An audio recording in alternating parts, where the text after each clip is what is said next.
Здравствуйте, в эфире программа «Интервью», и сегодня у нас в студии руководитель Республиканской службы судебных приставов Светлана Гацоева. Светлана Константиновна, здравствуйте. Здравствуйте. Ну, мы рады вас здесь видеть. Вопросов очень много, но хотелось бы все-таки начать с темы новшеств в законодательстве российском. Да? Что нас ждет и что, наверное, уже вступило в силу? Вот буквально коротко. Я хочу начать с того, что в 2014 году было внесено очень много поправок в федеральный закон об исполнительном производстве. Ну, конечно, вот сейчас много обсуждается насчет ограничения или лишения прав вождения автотранспортным средством. Действительно, этот законопроект прошел уже в первом чтении. Здесь хочу пояснить более так детально, что, конечно, это не по всем категориям исполнительных производств. Эта мера будет применяться по алиментным обязательствам, взысканию алиментов и по штрафам. Есть другой законопроект, непосредственно касается службы судебных приставов, тоже он сейчас готовится, может быть, и будет принят, пока рано об этом говорить. Служба судебных приставов будет, скорее всего, исключена из разряда гражданской, это будет государственная служба, где будут особые условия прохождения на должности судебного пристава, исполнителя, пристава-дознавателя. Но все будет строже, чем сейчас, да? Конечно, это будет статус гораздо выше, это уже будут не классные чины, а непосредственно специальные звания. Поэтому мы ждем в преддверии каких-то перемен, и я думаю, к лучшему. Хочется верить, что перемены будут не напрасными, да, и это будет не просто на бумаге, но все-таки поможет в работе, в борьбе с должниками в том числе. А вы, когда вступали в должность, говорили о том, что для службы судебных приставов есть есть приоритетное направление, это социальное направление. И здесь две такие очень важные темы, это алименты и заработная плата. Вот предлагаю начать с алиментов, все-таки очень важная тема. Можете вот буквально по цифрам коротко, сколько у нас должников по алиментам и, наверное, как идет борьба с этими людьми? Если вы помните, я начинала с той цифры, что на исполнении в нашей службе находилось порядка 3500 исполнительных производств. За 2013-2014 год мы целенаправленно шли к уменьшению этой цифры. На сегодняшний день могу сказать, что за 2014 год нами было окончено порядка 1200 исполнительных производств. И сегодня мы уже можем говорить о такой цифре, как 2200 исполнительных производств с небольшим. Там часть людей у нас находится в розыске, по ним объявлен розыск. 247 должников было привлечено к уголовной ответственности за то, что они злостно не исполняли свои законные требования. Это те люди, которые укрывались, впоследствии нами находились и привлекались к уголовной ответственности. Кто-то по 2, кто-то по 3 раза. Уже есть те люди, которые определены в судебном порядке и в места лишения свободы, кто-то еще пока условно отбывает свой срок. Я считаю, что человек, обязан платить алименты. И в достижении вот этих целей мы готовы свернуть горы, но чтобы ребенок получал свои законные, так скажем, дивиденды. Конечно, в жизни встречаются ситуации, когда мы не можем взыскать. Потому что должники ведут аморальный образ жизни, в отношении них возбудили уголовное дело, но вместе с тем Конституцией Российской Федерации предусмотрено и написано черным по белому, что никто не вправе заставить человека работать, кроме как по решению суда, правильно? Ну, то есть у вас, есть какой-то ряд рычагов воздействия, но вы не всесильны, а если не можете заставить человека платить, что делать? Крайняя мера привлечения к уголовной ответственности. Я с этого начинала, что и по 2, и по 3 раза есть у нас должники, которых мы привлекаем. Есть более понятливые, ограничили в праве выезда. И все, сразу пошли платежи. У меня вопрос такой, сейчас по статистике 2014 года у нас тенденция к уменьшению количества дел по алиментам или наоборот к увеличению?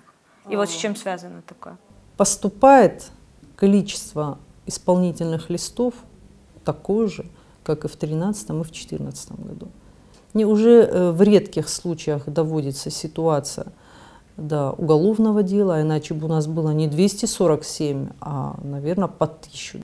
Ну, понятно, по алиментам идет активная работа, и активная такая же работа идет по взысканиям зарплат. Да? Есть ряд предприятий, вы называли несколько по республике, среди них был еще несколько лет назад БМК, но сейчас мы его из списка вашего вычеркиваем в связи с тем, что здесь приставы закончили свою работу и все возможное сделали, но вот ничего не получилось, да, опять-таки. Что с другими предприятиями? А кто сейчас на карандаше, скажем так, у приставов, да, за кем пристально следите? Хочу вернуться немножко к теме Бесланского маисового комбината. Там действительно службой приставов была проведена колоссальная работа. Там были привлечены к уголовной ответственности и директор, и те люди, которые укрывали имущество, там, уводили. Все имущество, которое не находилось в залоге Россельхозбанка, было арестовано неоднократно. Ну, наверное, все-таки не нашелся тот человек или та организация, которая бы смогла выкупить вот это имущество, тем самым дав нам возможность погасить заработную плату. Что касается заработной платы в целом, количество производств, на самом деле, оно не такое большое. Оно немножко больше, чем 1500 исполнительных производств. И я вместе с тем понимаю, что просто не все физические лица направили свои требования, законы, исковые в судебные органы. И, конечно, не все их к нам предъявили. Конечно, совет такой, если уже в течение какого-то времени, там, 2-3 месяцев, не получается получить финансовые средства за отработанное время, то нужно обращаться в судебный орган. Потому что чем больше тянет физическое лицо, гражданин, да, тем мы понимаем, что образуются долги, нарастает как снежный ком, и в дальнейшем это предприятие также будет, ну, в конечном итоге оно может обанкротиться. И тогда никто ничего не получит, да, по сути. В 2014 году возбуждено 13 дел по статье 315 Уголовного кодекса Российской Федерации в отношении руководителей тех предприятий, которые не платили заработную плату. Результат есть? Все они направлены в суд. Да, я знаю, что по Моздокскому предприятию кирпичному там уже рассматривалось. Я, к сожалению, не могу сказать, что принято судом или какие дальнейшие действия. Мы возбудили и уже отправили на дальнейшее рассмотрение. Вот одна из действенных мер борьбы с должниками – это как раз ограничение выезда за пределы республики. И очень часто мы знаем о том, что многие то ли не знают, то ли забывают, то ли не платили. И вот в аэропорту буквально узнают о том, что у них долг, и они не могут выехать за пределы республики. И очень многие тогда пытаются сразу на месте заплатить, но выезд за пределы им все-таки не открывают. Вы до этого говорили, что на это требуется порядка 2 недель. Вот есть возможность как-то ускорить этот процесс, чтобы ограничения снимались чуть быстрее? Для нас это действительно очень действенная мера, потому что передвигаются с территории Северной Осетии в Южную. У нас другая государственная граница, тоже передвигается. Очень много людей выезжает летом, и у них не получается, возвращаются за границу отдыхать. Кто-то ехал и на чемпионат мира в Бразилию. Я помню, что не выехала семья, пришлось им вернуться. Да, такие казусы получаются, если он есть в списках наших должников, то, наверное, все-таки он будет ограничен, если у него сумма от 10 тысяч и выше, и основание судебный акт. Что касается, все-таки возвращаясь, да, к снятию ограничения, да, есть ли возможность ускорить вот этот процесс? Сейчас должник, оплатив в аэропорту, он в любом случае выехать не может, потому что, как минимум, судебный пристав, исполнитель той территории, где возбуждено исполнительное производство, должен вынести процессуальный документ. Это постановление о снятии ограничения в праве выезда и направить его в соответствующий орган, это пограничную службу. На это нужно какое-то время. И такая возможность будет, скорее всего, предоставлена, где в электронном виде будет идти обмен информацией, потому что сейчас судебный пристав вполне так законно выносит постановление, процессуальный документ, заверяет его электронно-цифровой подписью и направляет, неважно, в тот орган, с которым мы электронном уровне уже работаем. И да, оплатил, выехал. В принципе, законно. Сам виноват называется. Ну да, правильно. А вопрос такой, сейчас для того, чтобы максимально, наверное, упростить и процедуру оплаты в том числе, любой долг можно закрыть и через терминал. Вот как пользуются, как часто, наверное, долги закрываются через терминалы?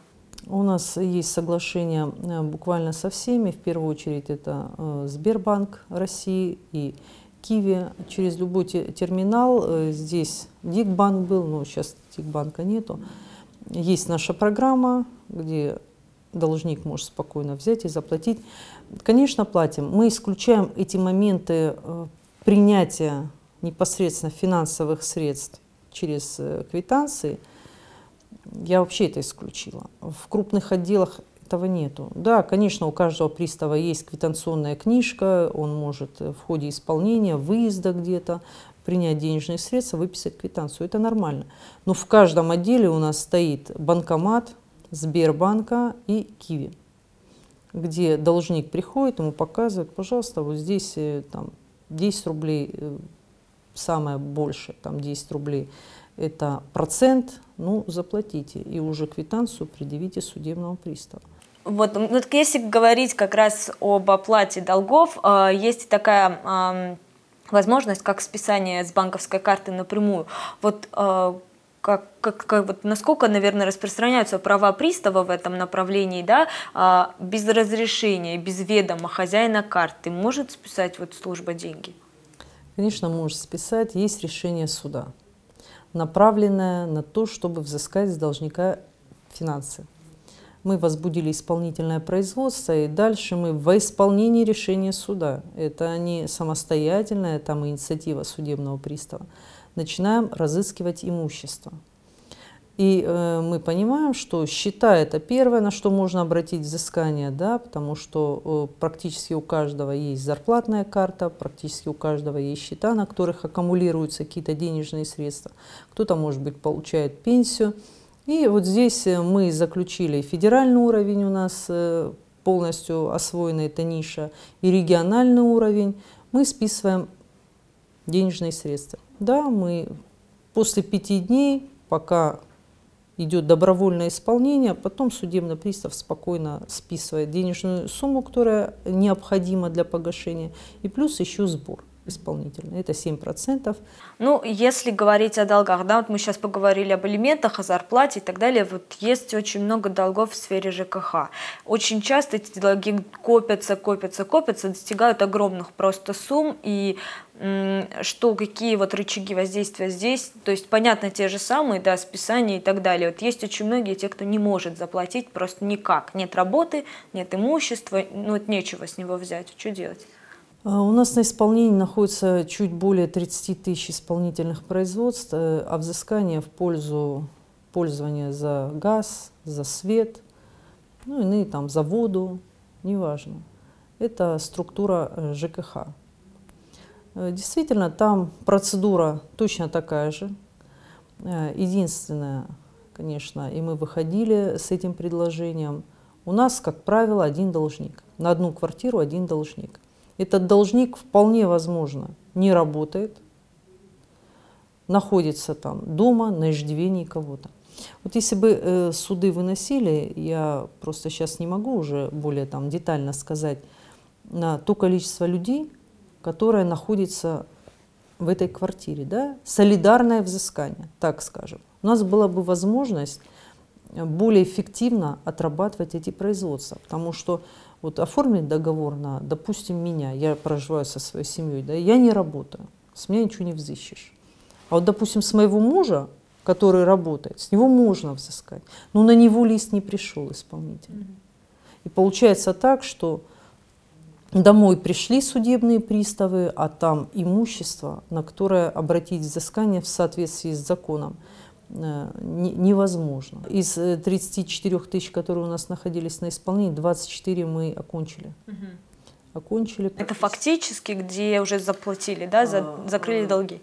Нет, окончили фактически меньше, но по ряду производств у нас частично. То есть 75% из общего количества оконченных мы оканчивали фактически или частично. Остальные мы уже окончили с актом о невозможности взыскания. Это там, где действительно нету имущества, и обратить взыскание на него невозможно. Но мы должны понимать, что, возвращая исполнительный документ, взыскатель имеет право предъявить его через полгода повторно. И так каждые полгода? Конечно, после окончания. В течение 3 лет после окончания исполнительного производства и возвращения его взыскателю 3 года исполнительный лист, он юридическую силу имеет. А вот если он и через 3 года не может заплатить, и через 5 лет не может заплатить? Ну, это уже организации, которые являются взыскателем, они имеют законное право списывать эти долги, и они так и делают, а иначе получается, как снежный ком нарастает, они списывают эти долги. То есть есть такой вариант развития событий, при котором вот человек просто не заплатил и все, и забыли? Конечно, такой вариант тоже есть. Но этот вариант, конечно, он в исключительных случаях, это взыскатель принимает такое решение. Сейчас в огромном количестве люди берут кредиты, маленькие, большие и так далее, и зачастую не могут они их погасить никак. Там работу потеряли в условиях кризиса, это в принципе нормально, да? Очень часто тогда ответственность ложится на поручителя.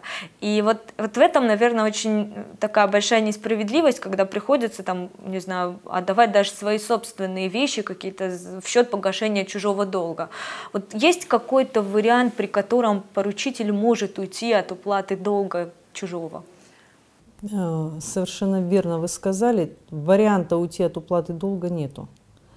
Суд в одинаковых пропорциях, так скажем, выносит решение на каждого должника основного и поручителя. Уже даже в листах в исполнительных не видно бывает. Входит должник и, допустим, 4 поручителя. 5 исполнительных листов приходит к нам. И везде должник указан как, будь он поручитель, неважно, он указан как должник. И мы начинаем работать. Потом поручитель, он вправе обратиться в суд и взыскать с основного должника то, что взыскала с него служба пристав. Ну тут тоже надвое получается. Да, абсолютно верно.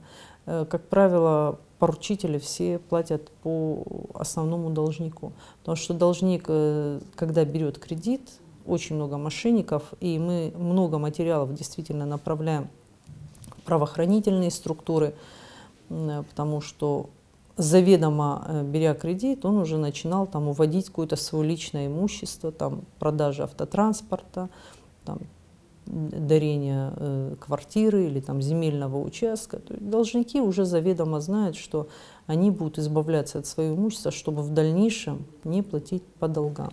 Ну вот здесь у меня вот такой вопрос. Да, если вопрос, наверное, к системе, к самой. Человек, который фактически, наверное, согласно документам, не может закрыть долг, он по бумагам не работает, не получает пенсию, у него нет машины, квартиры, никакого личного имущества, хотя на деле они у него все есть.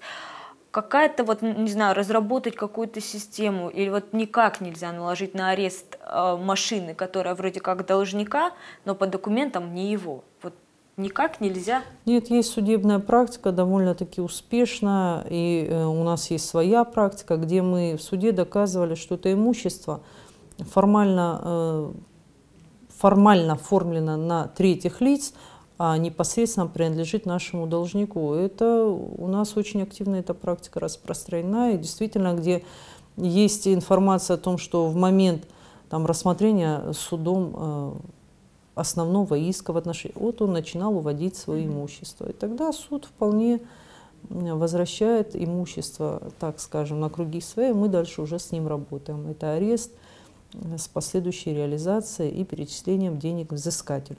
В народе, наверное, вы прекрасно понимаете, есть такие некоторые службы, которых люди недолюбливают, в том числе ГАИ. Ну, естественно, судебные приставы, они, конечно, попадают, да, под эту категорию, потому что те самые люди, которые... Мы одинаково, мы примерно на одной нише. Да. Сотрудники ГИБДД и сотрудники службы судебных приставов. Вопрос такой. За последние годы изменилось ли отношение к приставам? Ваше мнение просто интересует. И отношения пристав-должник, вот как они могут развиваться? Может ли пристав пойти навстречу человеку? Я могу сказать, что изменилось, и причем изменилось очень сильно. На сегодняшний день судебный пристав-исполнитель имеет полномочия, серьезные полномочия, да, и уже с ним не считаться, его не уважать невозможно. Если раньше мы ходили и могли там стучаться в каждой двери бестолково, и нам могли не открывать двери, то сегодня мы можем входить в любые помещения, в том числе и жилые. Да, пристав иногда идет навстречу, да, он оценивает ситуацию, он дает возможность должнику представить какие-то документы, там, кто находится на иждивении у этого человека, да, там, снизить размер удержаний там, с 25% там, до 15, до 20%. Все зависит от конкретной ситуации. Но единственное, каждый человек, который попал все-таки в поле зрения службы судебных приставов, он должен понимать, что негатив на службу невозможно выплескивать, потому что служба в данном случае рычаг законных требований. Вы сейчас сказали о том, что вы и ГИБДД, да, самые две нелюбимые структуры. Вопрос по ГИБДД и по штрафам. Вот в последнее время количество документов по штрафам выросло очень сильно в связи с тем, что у нас фото-видеофиксация на улицах действует. Очень многие не воспринимают всерьез эти документы. Вот, да, вы говорили о том, что они имеют ровно такую же юридическую силу, как и любой другой штраф. Что делать с людьми, которые не получают эти штрафы? Они прописаны по другому адресу, а не видят эти штрафы. Да? Что с ними делать? Наверное, их надо оспорить. Просто могу сказать, что действительно все, что приходит к нам и мы возбуждаем, да, уже на стадии исполнения, времени ходить там, в судебные органы, все это оспаривать, наверное, не будет. Те, кто хоть раз, можно так сказать, побывал в службе приставов и столкнулся с нашими санкциями в виде штрафов, получая в дальнейшем наше постановление о возбуждении или повестку, они приходят сразу.